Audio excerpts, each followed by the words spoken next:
Pemirsa, kawah nirwana yang berada di kawasan Keramikan Suoh, Lampung Barat, Lampung mengalami erupsi. Erupsi disertai dengan kepulan asap yang memuntahkan material bebatuan. Alhamdulillah, walahilailallah. Allahu Akbar. Peletusannya jeblok.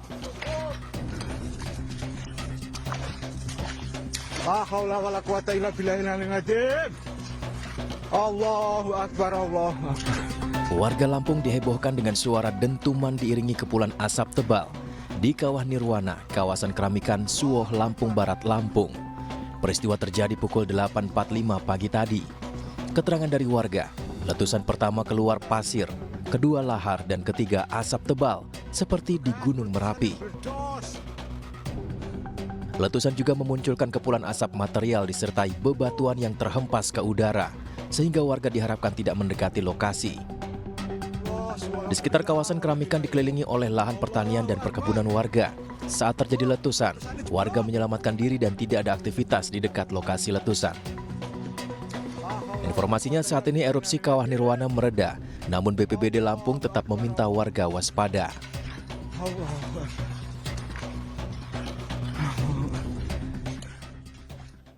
Pemirsa, 3 kios dan 1 gedung 2 lantai di Jalan Pangeran Hidayatullah, Samarinda, Kalimantan Timur ludes terbakar.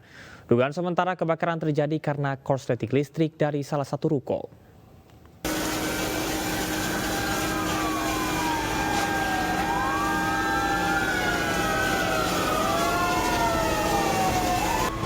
Kebakaran hebat menghanguskan 1 unit gedung 2 lantai di Jalan Pangeran Hidayatullah, Samarinda, Kalimantan Timur, Kamis pagi. Tidak hanya itu, 3 bangunan yang terletak di belakang gedung juga ikut ludes terbakar. Material bangunan yang sebagian besar terbuat dari kayu membuat kobaran api dengan cepat membesar dan menyambar ke bangunan lain.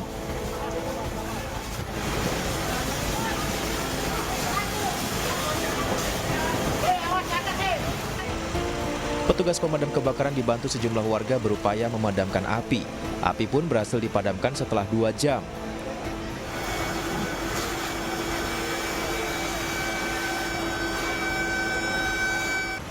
Dugaan sementara kebakaran dikarenakan oleh korsleting listrik, namun polisi masih melakukan penyelidikan lebih lanjut. Sementara itu 1 unit gedung yang kapasitasnya ukuran beton, dan informasi yang belum jelas, tapi tadi sudah kami tangkap dari beberapa orang relawan, ada sekitar 3 unit bangunan kayu yang ada di belakang gedung rumah depan ini. Berarti total ada sekitar 4 bangunan. Tidak ada korban jiwa dalam peristiwa ini, sementara kerugian ditaksir mencapai ratusan juta rupiah. Dari Samarinda, Kalimantan Timur, Ardi Wirya, iNews melaporkan. Mencuatnya kasus Vina ternyata berdampak pada anak mantan Wakil Bupati Cirebon. Ia diteriaki pembunuh saat berjalan-jalan di mal, padahal saat kejadian tahun 2016, anak mantan bupati tersebut masih berusia 11 tahun.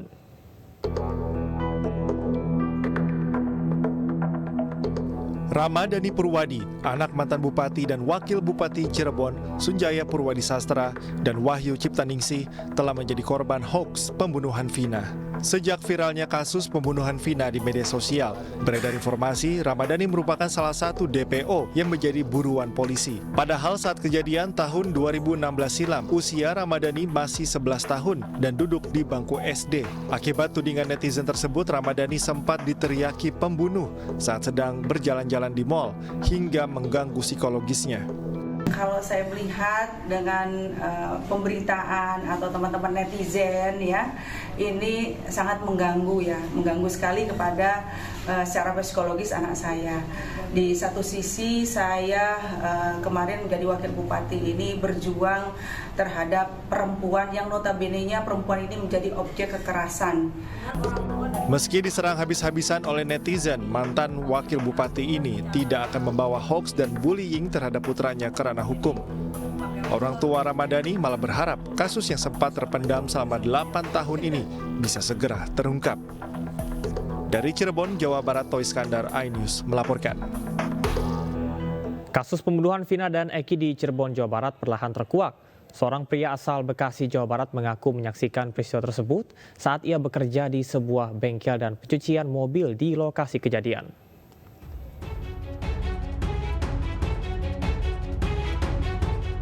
Misteri kasus pembunuhan pasangan kekasih Vina dan Eki di Cirebon, Jawa Barat kembali menarik perhatian publik. Kali ini, seorang pria asal Kabupaten Bekasi, Jawa Barat yang mengaku melihat peristiwa tersebut memberikan kesaksian. Pada tanggal 27 Agustus 2016, ia bekerja di sebuah bengkel dan pencucian mobil di lokasi di mana Vina dan Eki diserang oleh para pelaku yang kerap nongkrong di depan tempatnya bekerja. Pas kejadian itu anak-anak lagi pada kumpul di situ. Tuh. Iya. Udah begitu saya tahu begitu, berhubung saya juga takut, akhirnya saya pulang. Tapi mau tahu bang ada 2 korban yang meninggal pada saat kejadian di Cirebon itu? Belum tahu. Tapi posisi si korban ini sama temannya juga atau dia sama satu motor aja? Yang saya lihat satu motor. Satu motor aja. Tapi sama siapa korban ini nggak pernah ngelihat dia nongkrong juga di sini? Nggak pernah tahu. Kejadian bermula saat Eki dan Vina yang melintas mengenakan pakaian bertuliskan XTC langsung diserang oleh para pelaku yang sudah berkumpul sebelumnya di depan lokasi A bekerja. Para pelaku menyerang Vina dan Eki menggunakan batu. Yang kejadian itu kebetulan waktu itu saya lagi di warung, saya lagi di warung, terus ada pengendara motor yang berpakai seragam yang bertulisan XTC itu lewat, terus langsung dilempari batu. Tuh di situ dilempari batu, terus dikejar-kejar tuh. Berhubung saya juga takut di situ, akhirnya saya udah langsung pulang aja gitu. Posisinya waktu itu Bang Aib di rumah atau di apa? Di warung. Di warung. Iya, lagi di warung. Itu berapa orang yang terlibat waktu melemparnya atau korban itu berapa orang ya? Kalau bicara kita melempar, saya kurang tahu ya. Masalahnya di situ juga anak-anak ya ada sekitaran 8 orangan lah di situ banyak. Cuman yang memepet itu ada 4 motor. A membenarkan para terpidana dan DPO merupakan kelompok geng motor yang berkumpul di dekat tempatnya bekerja. Ia mengaku mengenali wajah para pelaku, namun tidak mengenal nama-nama dari para pelaku tersebut. Dari Kabupaten Bekasi, Jawa Barat, Didi Junaidi, iNews melaporkan. Penangkapan Peggy Setiawan, DPO kasus pembunuhan Vina dan Eki, dinilai janggal oleh keluarga. Keluarga menyebut saat kejadian tahun 2016 silam, Peggy berada di Bandung. Polisi juga pernah menggeledah rumah keluarga Peggy dan mengamankan 2 kendaraan pada 2016, namun Peggy justru baru ditangkap pada Selasa malam lalu.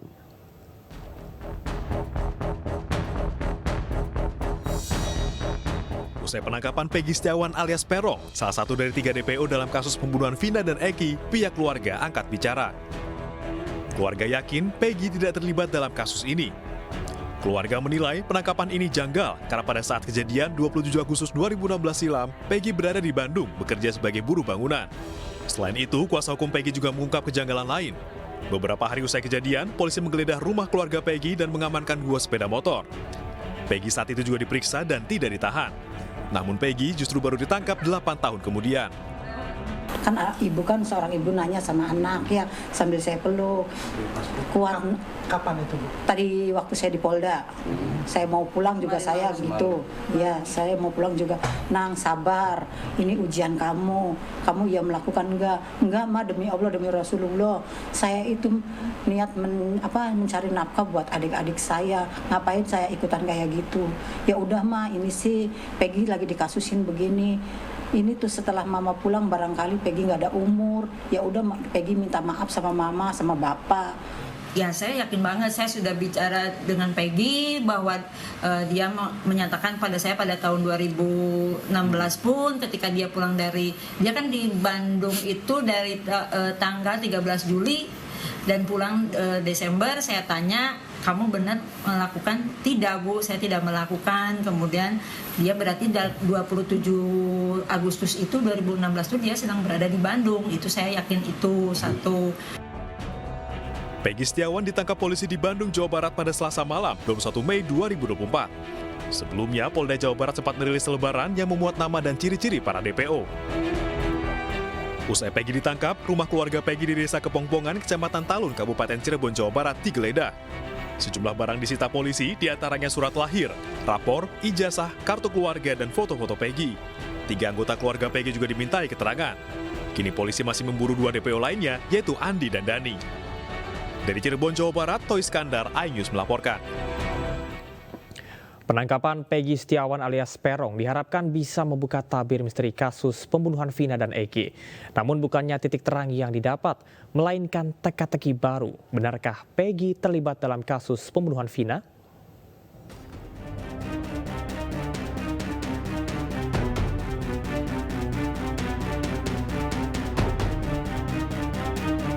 Peggy Setiawan alias Peron ditangkap oleh Ditkrimum Polda Jawa Barat di Kota Bandung pada Selasa 21 Mei 2024. Sehari berselang, polisi melakukan penggeledahan rumah Peggy. Penggeledahan ini dilakukan guna mencari bukti-bukti untuk memastikan keterlibatan Peggy dalam kasus pembunuhan Vina dan Eki di tahun 2016. Dalam penggeledahan itu, tim penyidik meminta keterangan keluarga Peggy, sekaligus membawa 2 koper untuk penyelidikan lebih lanjut. Namun bukannya titik terang yang didapat, penangkapan Peggy justru menimbulkan tanda tanya besar. Kejanggalan bermunculan, mulai dari nama yang terkesan samar hingga usia dan ciri-ciri DPO yang tidak sesuai dengan Peggy. Kuasa hukum Peggy Sugiyarti tegas membantah keterlibatan kliennya dalam kasus pembunuhan Vina dan Eki. Apalagi, beberapa hari usai kejadian tahun 2016, polisi menggeledah dan mengamankan 2 motor.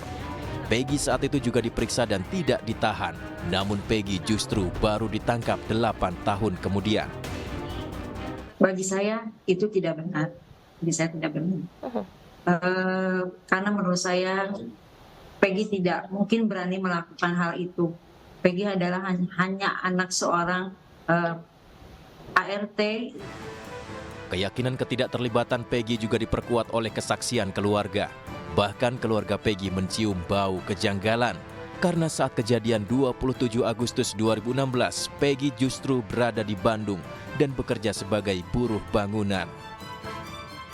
Kamu yang melakukan enggak ma, demi Allah demi Rasulullah, saya itu niat mencari nafkah buat adik-adik saya, ngapain saya ikutan kayak gitu. Ya udah ma, ini sih Peggy lagi dikasusin begini. Ini tuh setelah mama pulang barangkali Peggy nggak ada umur, ya udah Peggy minta maaf sama mama sama bapak. Barangkali Peggy nggak ada umur, nggak ketemu lagi sama mama, udah Peggy minta maaf. Peggy biarin lah ma jadi tumbal orang penting, orang pejabat. Peggy kan tidak melakukan apa-apa. Seandainya Peggy mati juga Peggy mati syahid.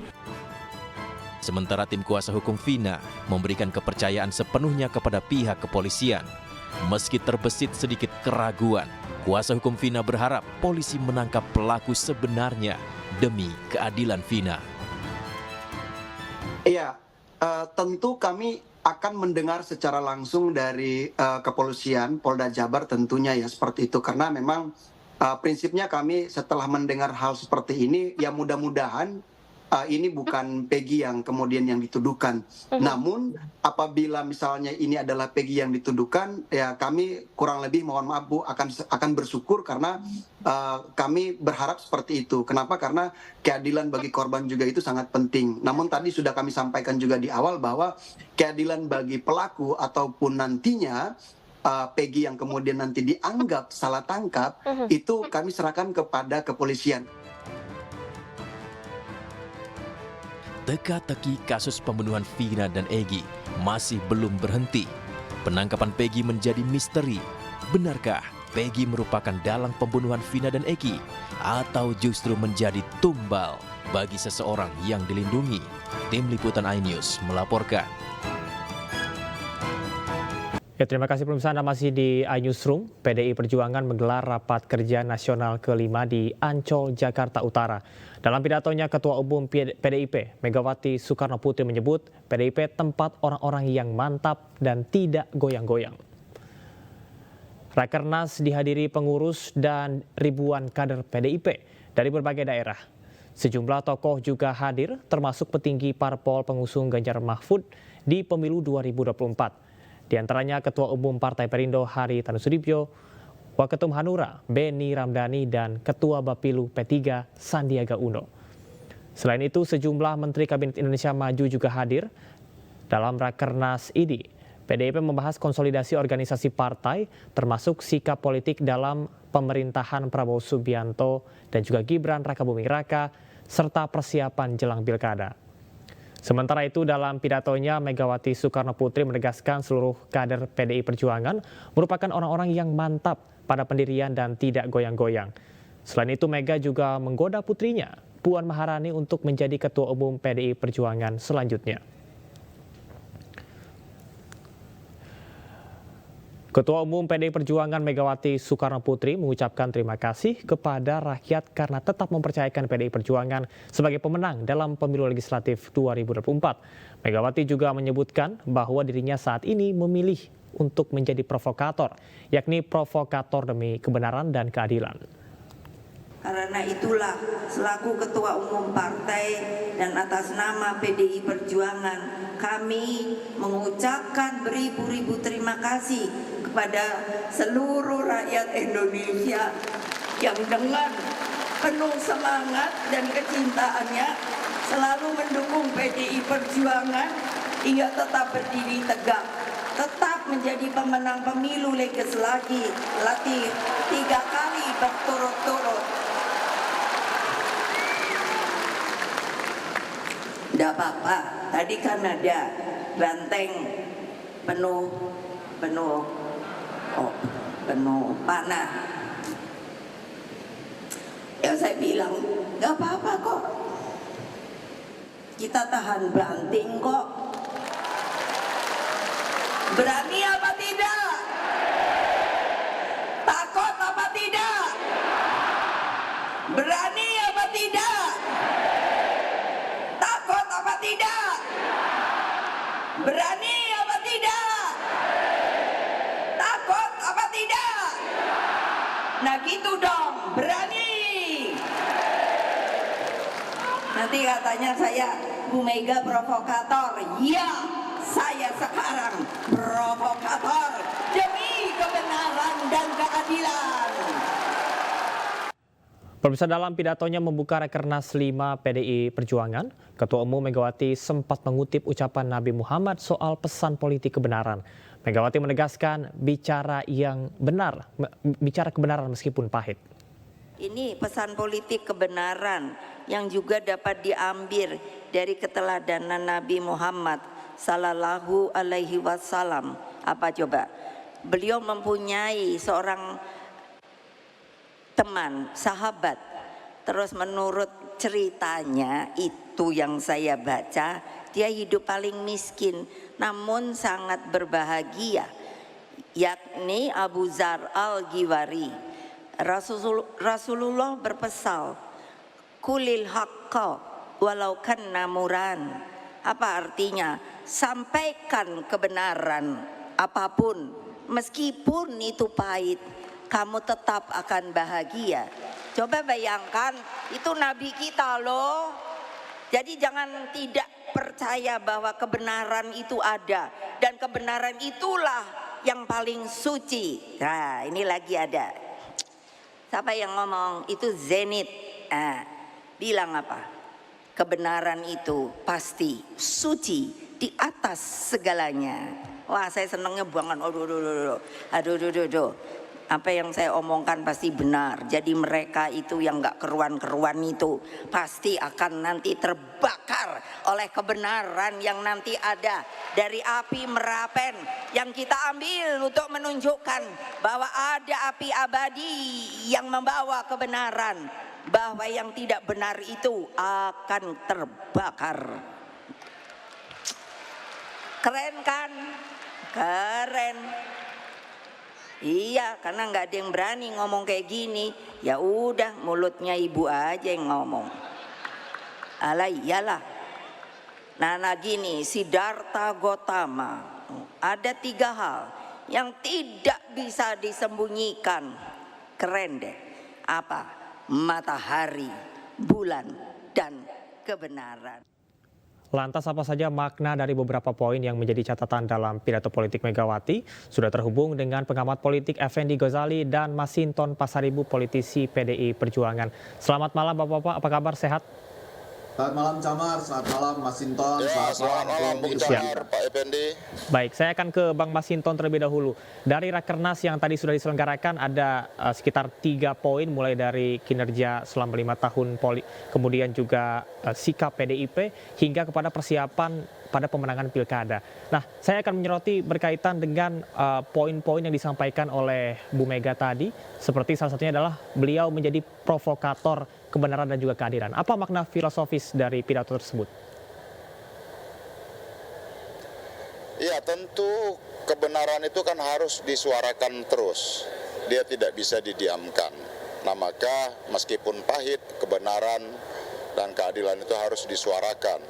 Agar apa? Agar kita semua memaknai politik ini sebagai sebuah jalan kebenaran untuk meraih keadilan buat seluruh rakyat Indonesia tentunya. Nah, tentu ada 3 agenda besar yang akan kami bahas dalam selama pelaksanaan Rakernas yang sudah tadi dibuka oleh Ibu Ketua Umum Ibu Haja Megawati Soekarno Putri tanggal 24, 25, 26 Mei 2024 ini. Ada 3 agenda, satu tentang sikap politik, kedua itu menyangkut tentang program kerakyatan PDI Perjuangan, dan yang ketiga itu tentang persiapan partai untuk menghadapi event pemilu kepala daerah yang akan diselenggarakan secara serentak di bulan November tahun 2024 ini. Nah, tentu Rakernas ini juga diikuti oleh seluruh elemen kader partai dari tingkat pusat, provinsi, kabupaten dan kota seluruh Indonesia. Ada 5.225 peserta. Dan tadi dalam acara pembukaan Rakernas 5 ini ada berkisar lebih kurang 7.500 kader PDI Perjuangan hadir dalam pembukaan beserta tamu dan undangan lainnya. Begitupun dengan undangan partai-partai politik yang kemarin bersama-sama mengusung Pak Ganjar dan Prof. Mahfud, serta elemen civil society, masyarakat sipil, akademisi, budayawan, dan juga rekan-rekan media tentunya sebagai elemen utama dalam pilar demokrasi kita. Seperti itu, Bung.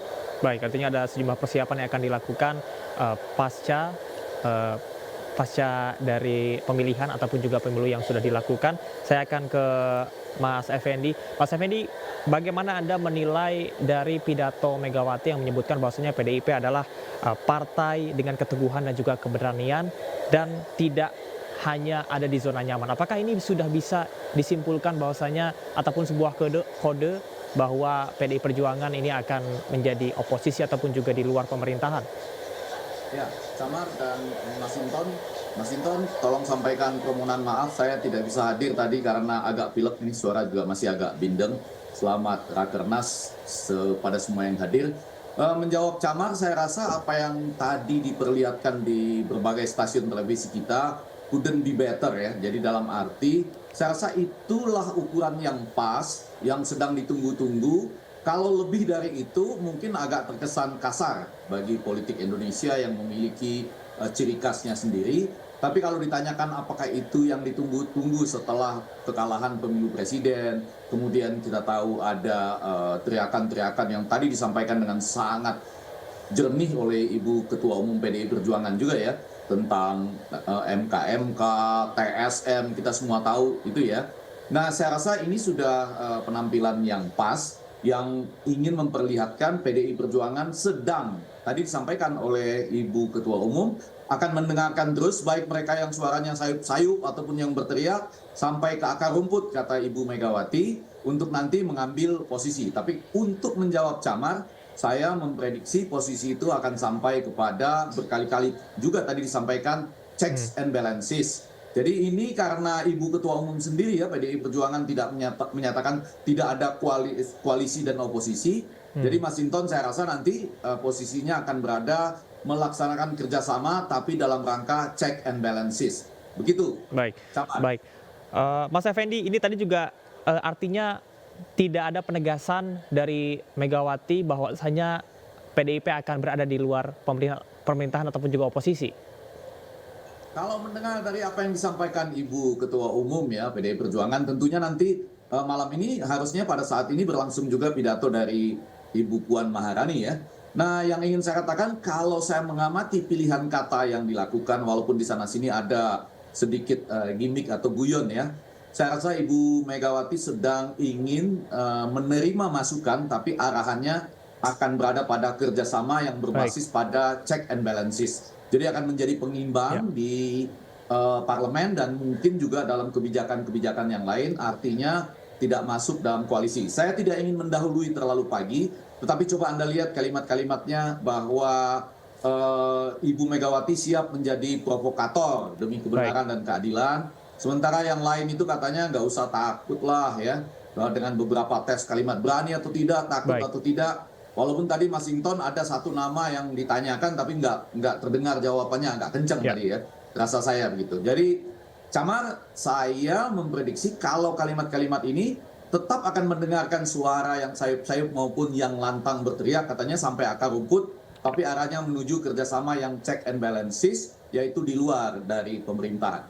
Baik, saya akan ke Bang Masinton. Bang Masinton, tadi sempat disebutkan oleh Megawati bahwasanya dirinya akan menjadi provokator kebenaran, dan apakah maksud dari hal tersebut? Namun tahan dulu, kita akan jeda terlebih dahulu, tetaplah bersama kami di iNewsroom. Ya, Anda masih di iNewsroom, kita akan lanjutkan perbincangan mengenai pidato politik Megawati pada Rakernas ke-5 PDI Perjuangan. Masih bersama dengan pengamat politik Effendi Ghazali dan juga Mas Hinton Pasaribu, politisi PDI Perjuangan. Saya akan ke Bang Masinton. Bang Masinton, dari salah satu poin yang disampaikan oleh Megawati adalah provokator kebenaran dan juga keadilan. Apakah artinya Bu Mega menganggap bahwasanya ada sesuatu yang salah dari pemerintahan yang telah berjalan? Iya, artinya bahwa tadi Bu Mega menyampaikan bahwa demokrasi itu perlu check and balances. Kemudian juga Bu Mega menyampaikan bahwa kebenaran itu harus terus disuarakan. Jangan sampai takut untuk menyuarakan kebenaran dan keadilan. Maka Ibu Megawati ya menyerukan, kalau yang lain-lain masih takut-takut, ya saya berani deh. Kira-kira gitu. Itu kan sebagai ajakan moral dan politik untuk terus-menerus seluruh elemen kader dan juga seluruh tokoh-tokoh bangsa ini agar mau berbicara tentang kebenaran. Nah, artinya apa? Bahwa kebenaran itu dia harus diperjuangkan, harus disuarakan terus. Maka tema dari tema besar ya dari PD Perjuangan selain api perjuangan nan tak kunjung padam, dengan mengambil moto tentang Satyam Eva Jayate, kebenaran akan menemukan jalannya, seperti itu. Artinya apa? Bahwa hal yang utama dalam proses demokrasi itu bukan sekedar pelaksanaannya, tapi aspek kebenaran hakiki dari sebuah proses perjalanan demokrasi dan perjalanan bangsa kita. Artinya apa?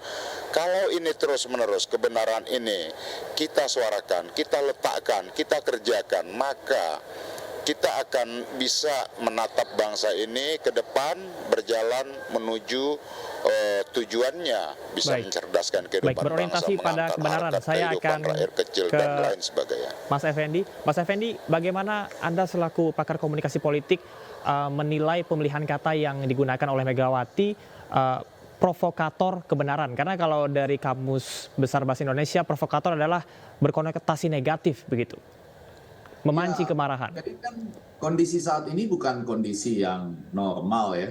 Setidaknya bagi, tadi disebut berkali-kali, bagi civil society, bagi akademisi, amicus curiae, dan lain-lain itu, dengan nyata-nyata disebut tadi oleh Ibu Ketua Umum PDI Perjuangan itu bahwa ada persoalan TSN, ketika menyinggung Mahkamah Konstitusi juga disebutkan pilihan katanya sukses mematikan etika moral dan hati nurani ya.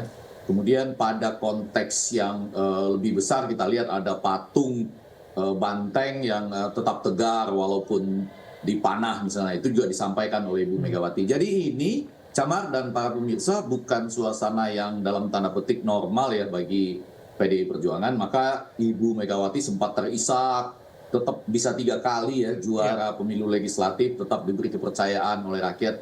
Yang mau saya katakan, pilihan kata yang muncul itu ketika dalam suasana tidak normal ini bisa jadi orang beranggapan itu provokator. Karena melihat toh lebih banyak orang akan datang kepada kelompok yang menang, apalagi dengan angka misalnya 58%. Sehingga menyuarakan seperti ini ada yang sayup-sayup, ada yang mulai tidak menyuarakan lagi. Nah, kalau itu dalam tanda petik dianggap sebagai provokator, biarlah kurang lebih Bu Megawati mengatakan dia dianggap sebagai provokator kebenaran dan keadilan.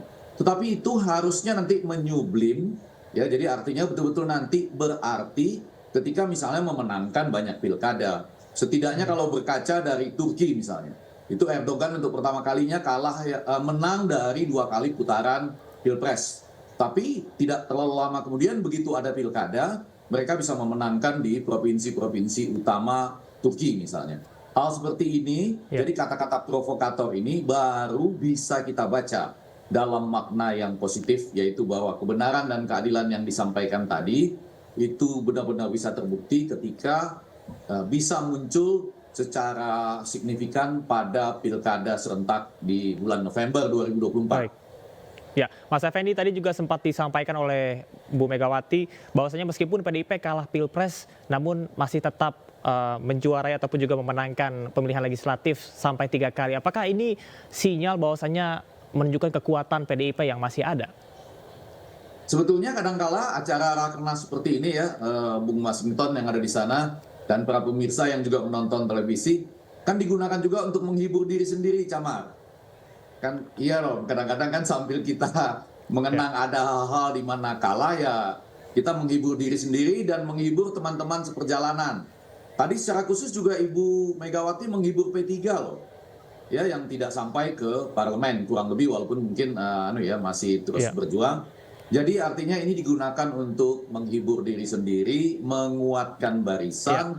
Kemudian konsolidasi lah untuk langkah selanjutnya yang sedang kita akan tunggu hasilnya apa di pilkada nanti. Baik, Bang Masinton, ini konsep menghibur diri sendiri yang tadi sudah disampaikan oleh Mas Effendi, terakhir seperti apa tanggapan Anda? Ya, mohon maaf tadi sangat disayangkan saya nggak bisa mendengar apa yang disampaikan oleh abang anda saya. Baik, Bang Effendi tadi menyampaikan. Baik, Bang Masinton, Bang Effendi tadi menyampaikan bahwasanya Bu Mega menyampaikan bahwasanya PDIP meskipun kalah di Pilpres namun tetap memenangkan pemilihan legislatif sampai 3 kali. Itu untuk menghibur diri dan konsentrasi rakernas tentunya untuk menghibur diri sendiri. Tanggapan Anda seperti apa? Ya, tentu itu bukan menghibur diri, itu sebagai itu kan fakta ya bahwa pemilu dalam era reformasi ini kan baru hanya PDI Perjuangan yang bisa 3 kali pemilu atau hat-trick secara berturut-turut ya. Nah, tentu tadi Ibu Megawati secara khusus menyampaikan ungkapan terima kasih, ribuan terima kasih yang tak terhingga kepada seluruh elemen rakyat Indonesia yang terus memberikan dukungan dan harapan politiknya kepada PDI Perjuangan. Nah, tentu ya sebagai partai politik yang diberikan mandat dan amanah oleh rakyat, maka PDI Perjuangan membangun dan merawat kepercayaan itu untuk terus menjaga dan merawat keindonesiaan kita melalui jalan perjuangan politik, kebudayaan dan kerakyatan seperti itu. Nah, maka disitulah kemudian Ibu Megawati secara kelembagaan partai melakukan Bang Masinton, terima kasih banyak. Kami sudah bisa mendapatkan kesimpulan apa yang Anda sampaikan. Ya, dan kita harapkan bersama bahwasanya nantinya kita akan mengetahui apa posisi dari PDI Perjuangan dan apa langkah-langkah ataupun gebrakan ke depannya setelah Pilpres dan juga pemilu pada tahun ini. Terima kasih Mas Effendi Ghazali dan juga Bang Masinton Pasaribu atas informasinya dan waktunya. Selamat malam Bapak-Bapak. Ya. Pemirsa, terima kasih Anda masih di iNewsroom. Jemaah haji lanjut usia, disabilitas dan berisiko tinggi mendapat layanan prioritas penggunaan jasa pendorong kursi roda di Masjidil Haram. Informasi ini sekaligus menutup jumpa kita di iNewsroom hari ini. Saya Camar Henda pamit, terima kasih dan sampai jumpa.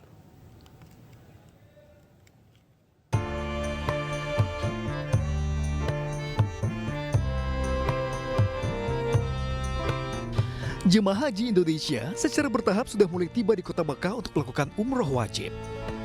Di Masjidil Haram, jemaah haji lanjut usia, disabilitas dan beresiko tinggi yang membutuhkan kursi roda diimbau gunakan jasa pendorong resmi.